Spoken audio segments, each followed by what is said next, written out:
Hello, listeners to Radio Entrepreneurs and viewers too. My name is Jeffrey Davis. I am the host of Radio Entrepreneurs, also CEO, founder of Mage LLC, management consulting firm in Boston. And since 1985, we've worked with 700 mostly privately owned nonprofit and family businesses to help them set future goals and manage transitions and change. Our next guest, not a name unfamiliar to me because that was my father's name, Standish, principal at Standish Executive Search. Well, that's not anything my father ever did. Welcome back, Stan. Jeff, it's nice to be back. Thank you. Thank you very much. Executive search, boy, probably the most common, well, there's so many complaints I've heard since COVID started, but one of the most common complaints is I just can't find people. Yeah. It's everybody. It's epidemic. Yeah, we often get the question, how do you find people? We can't. How do you find them?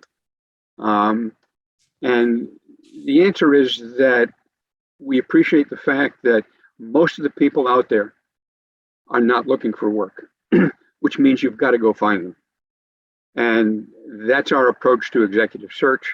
We have a lead researcher who really connects with people by phone, sells them on the opportunities, understands where they want to go, and that helps us engage them and attract them to the opportunities that our clients have.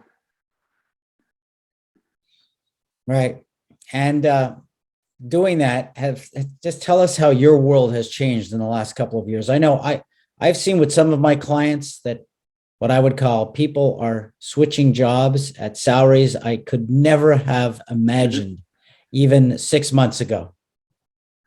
Yeah, well, really, our approach to search really has not changed that much. What has changed, Jeff, is the point that you're making, which is that the market has really impacted the way that people look for work and the way that they can be attracted. The wage inflation has just been extraordinary. And we prepare our clients when we go in and tell them, look, we can talk about what you want to pay. We can talk about what fits into your internal pay rates, but the market's going to tell us. And while that has always been our approach, more than ever, we've gotten into it and find that many of the pay rates that we're being confronted with are very different from what either we or our clients think is in the ballpark. Well, I think about a lot of my clients, which are, we'll call them small business. I mean, it doesn't take much to be in a small business category. You can be a couple $100 million and be a small business, but it's so hard today. It's hard for employees not to move at these lucrative salaries, but it's hard for employers to hold on to people. It's hard for them to believe the culture alone can hold on to them. Although I've seen employees leave, but I've seen employees want to come back. Yeah. And they've been enticed by the dollar, but when they lose the culture and the environment that they liked, it's been tough for them. Yeah. Well, we've got to remember, and I think most people do, is employees are volunteers. We have no hold on them, and they will do what's best for them. And it's our responsibility to have a system in place that not only addresses compensation, but addresses a number of other things that they all find important. Having been through this for decades, it really hasn't changed much. People want an opportunity that gives them some career growth, gives them some challenge, provides recognition as well as fair compensation, and also working for a boss that's a good boss in an organization that they can be proud of. If we focus just on the money, we're going to lose. Have you ever had a good boss? What's that? Have you ever had a boss who you felt got the best out of you? Oh, yes. I've been very lucky. Very lucky. I've had 3 or 4 over the course of my career. That's more than just about anybody I know. I mean, it's hard to find a person who understands how to get the best out of people. Yeah. And It's a matter of, when we recruit people, one of the key things that we're looking for and that we work with our clients is to make sure that the people not only have the skills and ability and background, but also they have the chemistry and fit with the organization. And there are bosses that appreciate when they bring somebody in, they have to fit. And they have to cultivate that fit over the course of their employment. So it's a matter of them establishing a relationship with their subordinates. And some of them do that very well. I would have to agree with you, though, it's the minority, but there are some that have been very successful. Well, as one of my senior clients always says to me, I'm not the best at reading the room.